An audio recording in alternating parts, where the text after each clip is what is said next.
kulan wacan daawadayaal qodobada wararka warbaahinta isha wararka idiin haysa waxaa u dooran madaxweynaha galmudug xaaf oo ku tilmaamay qoraalada ka soo baxaya dowladda federaalk ee soomaaliya kuwo lagu doonayo in colaad looga abuuro galmudug layaga oo ku dhiirigeliyey guddoomiyihii hore ee baarlamaanka galmudug inuu qoraal soo saaro dilkii dhowaan ka dhacay gaalkacyo oo la sheegay inay ka dambeeyaan askarka ama qaadata dowladda federaalk ee soomaaliya suldaanka guud ee beelaha habri yunis oo ka hadlay shirweyne lagu dhawaaqay madaxweyne farmaajo oo seexay ka mid noqoshada cahdiga qaramada midoobey ee xuquuqda naafada wafdi gaaray kismaayo lana kulmay wasiirka amniga jubbaland madaxweynaha maamulka galmudug oo dib ugu laabtay dhuusamareeb iyo dacwad laga gudbiyey qaar ka mid ah wasaaradaha puntland wararka dibadda ee warbaahinta isha wararka idiin haysa waxaa ka mid ah madaxweynaha turkiga oo sheegay in dowladda masar maxkamadda soo taago kadib geeridii mursi iyo iiraan oo soo riday diyaarad maraykanka uu leeyahay hagaag daawadayaal intaasi waxaa in qaar ka tirsan qodobada wararka warbaahinta isha wararka idiin hayso haddii aad ku cusubtahay janalkeenna youtube-ka fadlan subscribe dheh oo guji gambaleelka rukumana isha wararkaasi aad u heshid wararkii ugu dambeeyey ee soomaaliya iyo caalamka aanu ku bilowno galmudug madaxweynaha dowlad goboleedka galmudug axmed ducaale geeli xaaf ayaa markii ugu horreysay ka hadlay qoraal dhowaan ka soo baxay wasaaradda arrimaha gudaha ee federaalka iyo dib u heshiisiinta isagoo dhinaca kale ka hadlay dil dhowaan ka dhacay magaalada gaalkacyo ee gobolka mudug madaxweynaha maamulka galmudug axmed ducaale geeli xaaf oo dib ugu laabtay maanta magaalada dhuusamareeb ayaa si kulul uga hadlay warqadii dhowaan ay soo saartay wasaaradda arrimaha gudaha iyo federaalka ee dib u heshiisiinta soomaaliya ee looga hadlay doorashada galmudug iyo muddada xahaynta madaxweynaha galmudug axmed ducaale geeli xaaf shir jaraa'id oo uu ku qabtay magaalada dhuusamareeb ee gobolka galgaduud ayuu xaaf ku sheegay in maamulka galmudug uu yahay mid xur ah islamarkaana warqadii ka soo baxday wasaaradda arrimaha gudaha ee soomaaliya ay tahay mid loogu xadgudbay galmudug waxa uu sheegay in galmudug ay tahay maamul jira oo dastuurkiisa uu dhisan yahay islamarkaana cid gaar ah maamuli karin waxa uuna eedeyn kulal u jeediyey madaxda dowladda federaalk ee soomaaliya madaxweynaha dowlad goboleedka galmudug axmed ducaale geelle xaaf ayaa ugu baaqay shacabka deegaanada galmudug inay ilaashadaan ammaankooda isagoo dhaliilay waxqabadka dowladda federaalk ee soomaaliya warqado badan baa bidbidahaya carrada oo runtii la yaabnay iyagana galmudug waa state xor ah oo madax bannaan mustacmarad maaha waa state madax bannaan ma aha mid cusub oo hadda la dhisayo aada iyo aad ayaan uga xumahay in warqadii soo baxday u muuqatay in galmudug state cusub tahay state cusub maaha galmudug sharci bay leedahay dastuur bay leedahay nidaam bay leedahay baarlamaan bay leedahay madax bay leedahay caasimadeedii bay joogtaa in lagu xadgudbo oo la yidhaahdo haddaa doorasho loo qabanaya anugu meelay ku taal ma arag aada iyo aad baan uga xunahay waxaan u sheegaynaa ummadda soomaaliyeed intii wax garanaysay reer galmudug khaasatan in ay arrintaas si badda dheer uga fiirsadaan una ogaadaan in ay tahay xadgudub sharci darra ah haddii soomaalida waxay oran jirtay haddii hasha weyni durduriso carabka maxaad moodaa haddii madaxdii qaranka oo federaalku ay sharcigii ku tumanayaan aada iyo aad baan uga xumahay in maaragtay talo annagu see yeeli doonnaa annagu aan ka roonaano sharciga iyo nidaamka inaa ilaashana loo baahaya madaxweyne xaaf ayaa sidoo kale ka hadlay dilkii ka dhacay koonfurta magaalada gaalkacyo ee gobolka mudug isaga oo ku tilmaamay inuu ahaa mid siyaasadda ay ka dambeysay waxa uu sheegay in dilkaas ay ka dambeeyeen ciidamo ka tirsan qaybta 12aad ee xoogga dalka soomaaliya waa tahay waxaad saaxiibayaal weli daawanaysaan wararka warbaahinta isha wararka madaxweynaha soomaaliya maxamed cabdulaahi farmaajo ayaa saxeexay ka mid noqoshada cahdiga qaramada midoobey ee xuquuqda naafada madaxweynaha jamhuuriyadda federaalk ee soomaaliya maxamed cabdulaahi farmaajo ayaa saxeexay ka mid noqoshada jamhuuriyadda federaalk ee soomaaliya heshiiska qaramada midoobey ee xuquuqda naafada munaasabad uu ku dhaqangeliyey madaxweynuhu ka mid noqoshada dowladda federaalk ee soomaaliya cahdiga qaramada midoobey ee xuquuqda dadka naafada ah ayaa ka qabsamtay madaxtooyada waxaana goobjoog ka ahaa wasiirka wasaaradda haweenka iyo xuquuqul insaanka xukuumadda soomaaliya marwo deeqo yaasiin xaaji iyo agaasimaha madaxtooyada qaranka door nuur diiriye xirsi fuursade wasiirka haweenka iyo xuquuqul insaanka xukuumadda federaalk ee soomaaliya oo tilmaamtay dadaalka joogtada ah ee dowladda ugu jirto diyaarinta shuruucda iyo yagililidda hay-adaha xaqsiinta dadkeena nugul ayaa ugu mahadcelisay golaha shacabka iyo aqalka sare aqrinta falanqaynta iyo ansixinta heshiiskan oo waxtar u leh dhismaha hay-adaha naafada qaranka dowladda federaalka ee Soomaaliya ayaa ogolaatay bishii Oktoobar sanadkii 2018 inay ka mid noqotay cahdiga xuquuqda dadka naafada ah kadib markii wasiirka haweenka iyo xuquuqul insaanka xukuumaddu ay ku siixday xarunta qaramada midoobay ee magaalada New York. maanta waxaa alla mahadiis ah in madaxweynuhu uu saxiixo axdiga qaramada midoobay ee xuquuqda dadka naafada ah Soomaaliya Oktoobar 2 oo sanadkii hore ayaan dowladda Soomaaliya wasaaradda u saxiixay si taasna waxay ahayd ballanqaad ay Soomaaliya suubinaysay inay rabto inay ka mid noqoto habraac ayaa jiro oo loo maro axdiyada xuquuqda oo qaramada midoobay markii oo saas oo kale loo soo saxiixo waxay u wareegaysaa golaha shacabka ee baarlamaanka federaalka guddiga arrimaha dibadda ayaa baarlamaanka horgeeyay ayaa falanqeeyay dhageysi dadweyne ayuu suubiyay kadibna wuu ansixiyay marka maanta waxaa alla mahadiis ah gabagabadeedii maanta inay tahay oo ah in madaxweynuhu uu saxiixo taas ayaana maanta dhacday madaxweynaha dowladda federaalka ayaa maanta saxiixay taasna waxay soo gabagabeynaysaa habraaci soo socday maantana si oo maaragtay dhab ayay Soomaaliya axdigaas u saxiixday axdigan wuxuu muhiim u yahay sababtoo ah Soomaaliya waxay ka mid tahay qaramada midoobay sidaas darteed axdiyada adduunka in laga mid noqdo waa muhiim sida la socotaan sanadkii 2018 madaxweynuhu wuxuu saxiixay sharcigii dhisidda hay'adda dadka naafada ah taas ayuu saxiixay waxaa kaloo hadda ay wasaaraddu ay maaragtay gabagabo u ah oo ay mardhow soo dhameyn doontaa sharcigii weynaa ee xuquuqda dadka naafada ah kaas oo taaban doono dhinacyo badan dhinaca caafimaadka dhinaca waxbarashada xuquuqdooda shaqada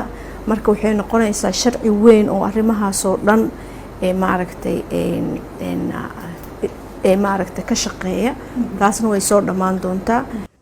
waaga saaxiib yaal waxaad daawaneysaan wararka warbaahinta isha wararka hadaan eegno markan xog tilmaamaysa in uu ka dambeeyay Ra'iisul Wasaare Xasan Cali Kheyre warqad uu soo saaray gudoomiyihii hore ee baarlamaanka Galmudug Cali Gacal Casir warqad ka soo baxday gudoomiyaha baarlamaanka Galmudug Cali Gacal Casir ayaa marka hore lagu soo dhaweeyay warqadii ka soo baxday wasaaradda arrimaha gudaha ee Soomaaliya ee looga hadlay doorashada Galmudug iyo madaxweynaha Galmudug Axmed Ducaale Geele Xaaf sidoo kale warqadda ayaa lagu sheegay in baarlamaanka Galmudug oo ka kooban 89 xubnood uu waqtiga xilhayntooda ay ku eg tahay ilaa inta laga soo dooranayo madaxweynaha Galmudug warqadan oo nuqul ka mid ah helnay ayaa u qorneyd sida tan ujeedo muddo xileedka baarlamaanka dowlad goboleedka Galmudug ee waqtiga kalguurka baarlamaanka dowlad goboleedka Galmudug waxa uu soo dhaweynayaa go'aankii wasaaradda arrimaha gudaha federaalka iyo dibashiinta dowladda federaalka ee Soomaaliya ay ka qaadatay hanaanka iyo waqtiyeenta doorashada dowlad goboleedka Galmudug gudoomiyaha baarlamaanka dowlad goboleedka Galmudug markuu arkay qodobka 32 ee farqadiisa koowaad iyo qodobka 49aad farqadiisa koowaad ee dastuurka dowladda Galmudug oo qeexaya muddo xileedka madaxda iyo hay'adaha dowladda Galmudug markuu arkay in loo baahan yahay in doorashadu dhacdo waqtiga loo asteeyay si loo qangeliyo nidaamka dimuqraadiga ah ee Galmudug ay ku dhisan tahay markuu la tashaday xildhibaanada iyo madaxda sare ee dowladda Galmudug markuu dhageystay talooyinka saamileyda Galmudug si aysan u dayacmin howlaha doorashada dowladda Galmudug inta lagu guda jiro waqtiga kala guurka waxa uu xeeriyay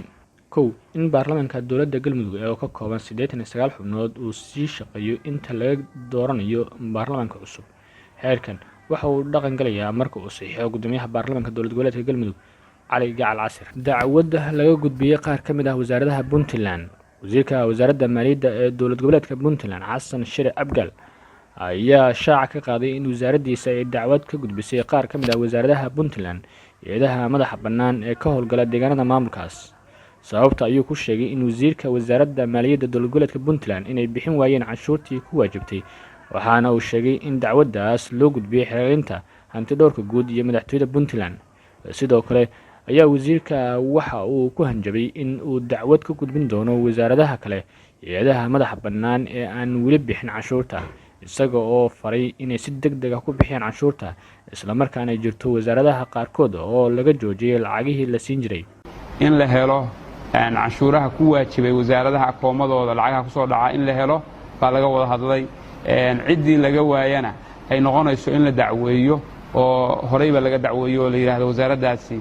lacagihii ma bixin waa jiraan wasaarado iyo hay-ado aanu haddeer konseyn ka muujinnay oo aanu nidhi maba bixin canshuurihii kuwa qayb ku dhiman tahayna waa jiraan kuwo wada bixiyey oo ammaan mudan oo la ammaanay oo meesha laga ammaanayna way jiraanin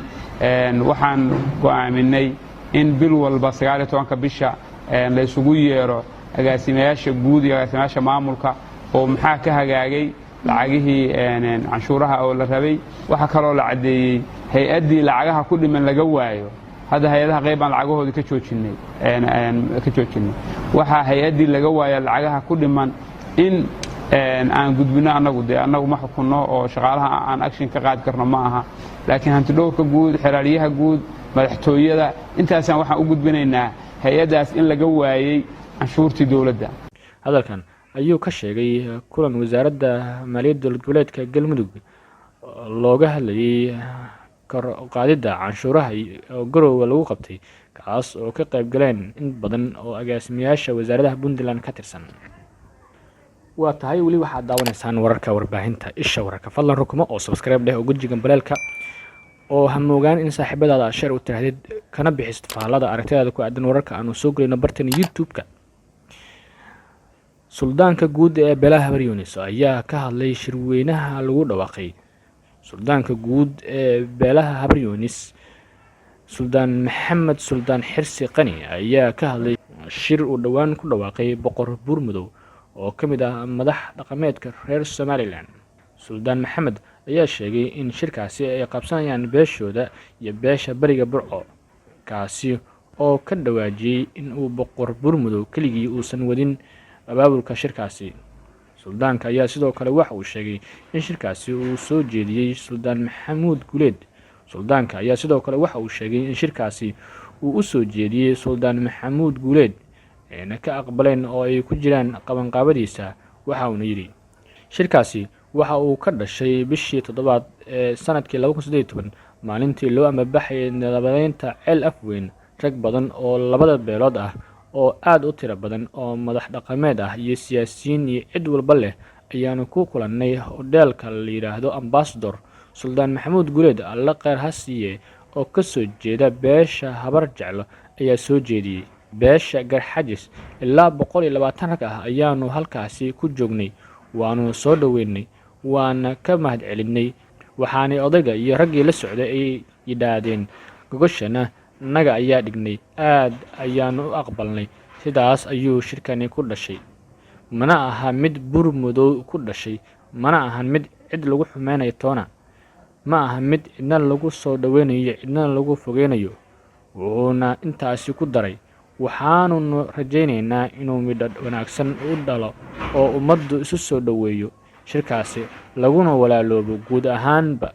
uu dalka wada gaadho intaan shirka jaraa'id u qabtayna waa madowga shirkaasi soo galay aadna qolada gogosha dhigtay waanu uga mahad celinaynaa waanuna u diyaar garoobaynaa oo guddi nooga qaybgeli lahaydna waan ku jirnaa xulidooda waxaanu rajaynaynaa bishan shawaal dhammaadkeeda inuu shirkaasi bilaabmo magaalada kismaayo maantay waxaa gaaray wafdi oo horkaciyay ku-xigeenka safiirka dowladda Germany ee dalka Soomaaliya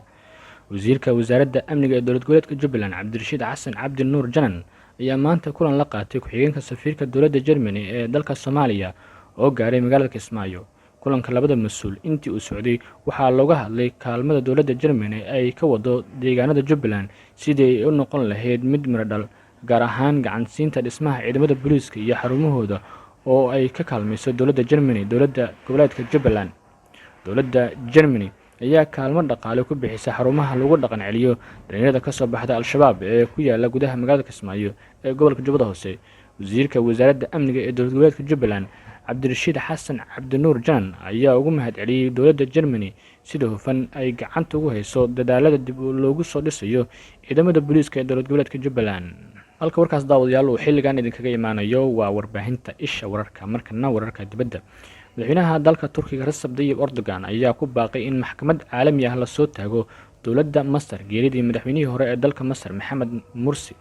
Erdogan ayaa sheegay inuu saameyn doono wax walba oo suurgal ah sidii maxkamad caalami ah ay u qaadi lahayd geeridii Mursi, isaga oo ugu baaqay